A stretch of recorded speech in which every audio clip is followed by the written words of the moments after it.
Record News Rural. Oferecimento. Bradesco, se tem na sua fazenda, tem no app e-Agro.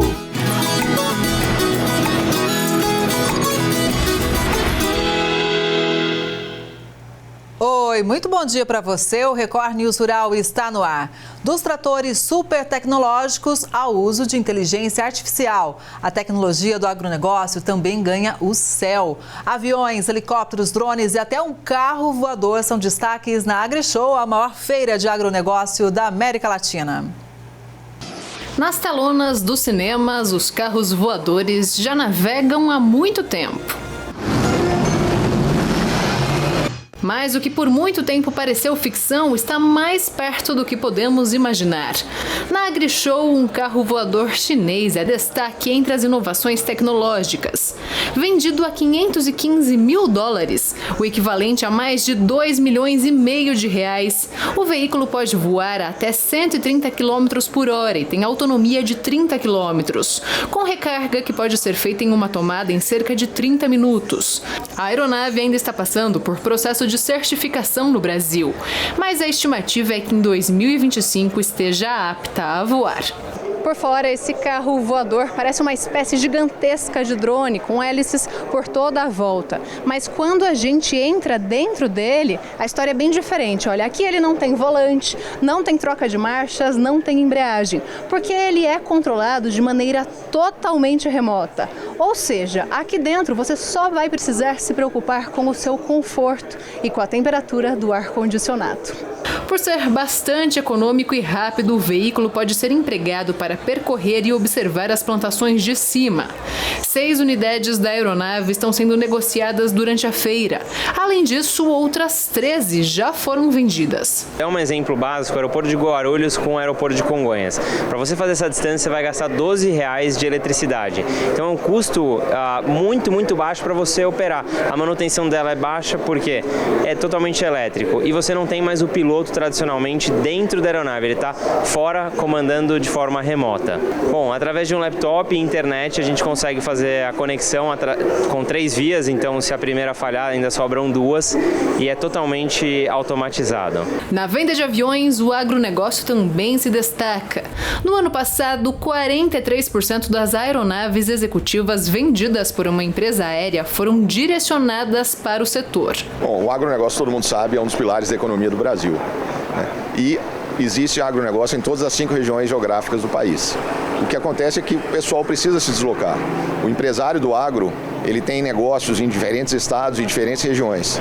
Como a logística de deslocamento em termos de linhas aéreas comerciais ou rodovias não permite que ele possa visitar todas as plantas ou todos os locais que ele precisa, a aviação executiva se tornou uma ferramenta de trabalho para que ele possa fazer isso e otimizar e aumentar a produtividade dele. Também ocupando os céus para otimizar a produção no agronegócio estão os drones, utilizados geralmente para pulverização e mapeamento de plantações. A grande inovação trazida nesse segmento para a AgriShow é um sistema controlado por inteligência artificial que auxilia a operação de pulverização com drones, trazendo mais segurança, produtividade e também conforto para o trabalhador. Pela primeira vez, a gente traz uma estrutura onde o produtor rural ele consegue trabalhar com 2 drones ao mesmo tempo, tá? A gente olha que esses equipamentos, o produtor ele pode colocar os insumos um separado do outro, tá? E no tablet de operação, é um tablet super intuitivo, ele consegue mensurar a quantidade de cada insumo que vai ser usada na pulverização. Ali do outro lado, a gente tem área de vivência, tem chuveiro, banheiro, para que a pessoa também que esteja operando, ela consiga ter uma boa comodidade, um bom conforto no campo. É muita inovação, né? Autoridades têm discutido a situação das chuvas intensas no sul do país. A tragédia que deixou mortos e desabrigados impacta também na agricultura do estado, claro, principalmente no cultivo de arroz. As fortes chuvas registradas no final de abril e começo de maio no estado do Rio Grande do Sul têm deixado os produtores de arroz em alerta. Segundo informações do CPEA, a colheita, que já estava bastante atrasada em relação a anos anteriores, pode ser ainda mais prejudicada. Colaboradores relataram que a tempestade da noite de segunda-feira do dia 29 de abril deixou lavouras debaixo d'água, inviabilizando as atividades, além de interditar estradas, o que também dificultou o carregamento do cereal. Esse cenário aumenta as incertezas em relação à produtividade da safra 2023-2024. Dados do Instituto Rio Grandense do Arroz divulgados no dia 22 de abril indicavam que, até aquele momento, a média era de 8.612 quilos por hectare no estado. A gente volta a falar da AgriShow porque por lá as mulheres estão fazendo toda a diferença, viu? De produtoras a engenheiras, elas entendem tudo do agronegócio e lideram muitas propriedades rurais. A Jéssica é engenheira de produção mecânica e responsável pela tecnologia embarcada em algumas das maiores máquinas de um importante grupo. Já a Larissa é uma das poucas vendedoras externas de implementos agrícolas e atende os estados do Mato Grosso, Acre, Rondônia e Pará, tratando diretamente com os revendedores. Em comum, a paixão pelo agro. Bom, eu entrei no meio do agronegócio por um sonho, uma inspiração do meu pai. Meu pai trabalhou há cerca de 30 anos no ramo, então foi uma inspiração para mim. Então eu me formei em engenharia agronômica, sou agrônoma, e logo quando eu saí da faculdade trabalhei com gado leiteiro, depois eu comecei aí a aventura na parte de máquinas e estou até hoje. Meu avô é dono de uma máquina, e aí eu sempre achei isso muito interessante, acabei fazendo um estágio na Alemanha, em uma empresa, e amei o mundo do agronegócio. Além de que a gente precisa alimentar o mundo, então é um mercado super estável. E a força para se manterem em um ambiente ainda dominado por homens. Mas com muito querer, com muita vontade e sonhos, a gente vai desbravando e vencendo esses desafios. Então nós como mulheres, a gente acaba precisando se impor um pouquinho, mas no sentido de ter segurança daquilo que a gente conhece, se preparar, é claro, mas mostrar e ter confiança naquilo que a gente faz, naquilo que a gente quer demonstrar. A Larissa, a Jéssica e muitas outras mulheres do agro estiveram reunidas essa semana na AgriShow, uma das maiores feiras agrícolas do mundo, realizada em Ribeirão Preto, no interior paulista. Pelas ruas do evento, a cada ano, a presença delas é maior. Tem vários anos que eu sempre venho e a gente sempre vem em busca de novidades, que é o que a gente sempre encontra aqui. E tá fantástico, como sempre. Cerca de 1 milhão de mulheres no Brasil são líderes de estabelecimentos rurais, de acordo com o último censo divulgado em 2017. Na região Nordeste, elas predominam. 57% das propriedades são lideradas por elas. No Observatório das Mulheres Rurais, a gente pode ver, do último censo para esse censo, houve um crescimento de quase 20% do protagonismo das mulheres como líderes de propriedades rurais no Brasil. E isso é bem importante, porque cadeias produtivas, como a cadeia produtiva do café, do leite, enfim, das culturas perenes, são cadeias que têm o protagonismo feminino. Porque eu estou na 4ª geração de mulheres do agro, então toda mulher tem um espaço, da porteira para dentro, da porteira para fora, onde ela quiser se posicionar. A gente tem muita capacidade para estar onde nós queremos chegar. A Organização Internacional da Vinha e do Vinho informou que a produção mundial de vinho caiu 10% no ano passado. O consumo também diminuiu. Viticultores de todo o mundo produziram um total de 237 milhões de hectolitros, a colheita mais baixa desde 1961.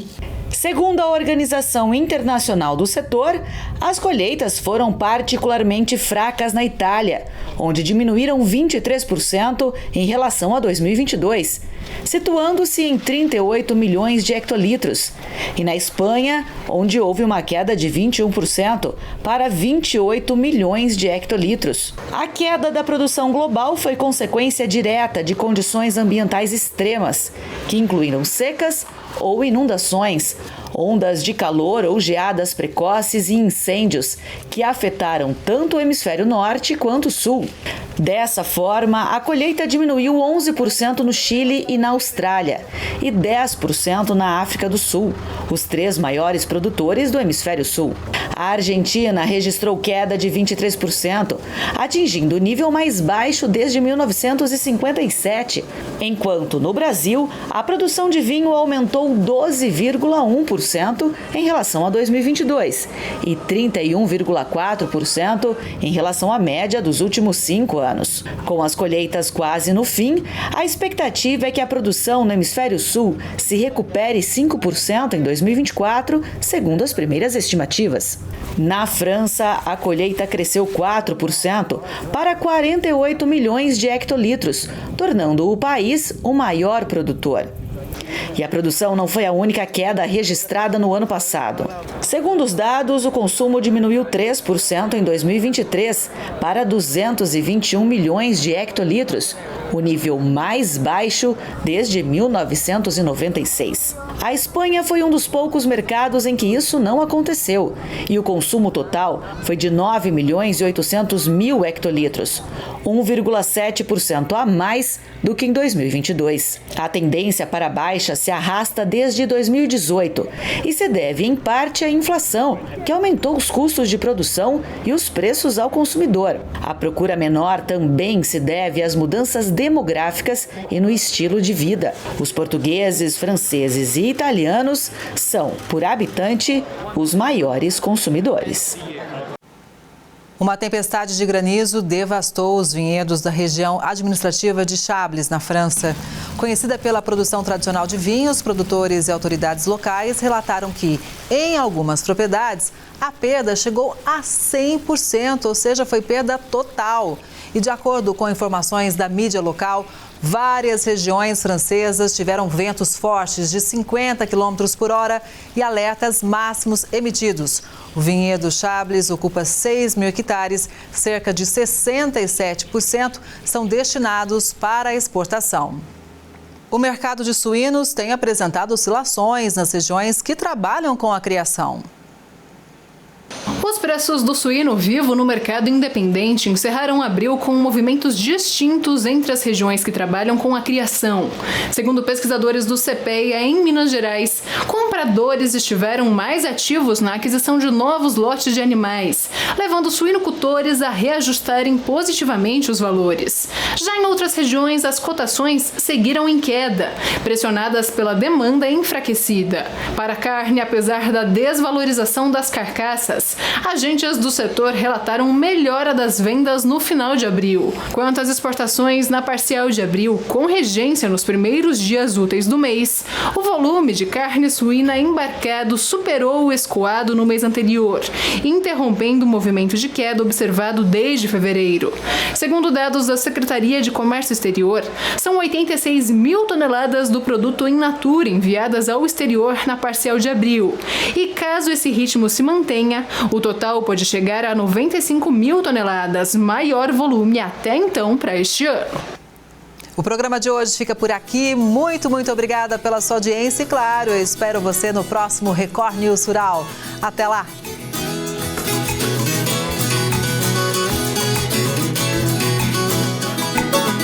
Record News Rural. Oferecimento. Bradesco, se tem na sua fazenda, tem no app e Agro.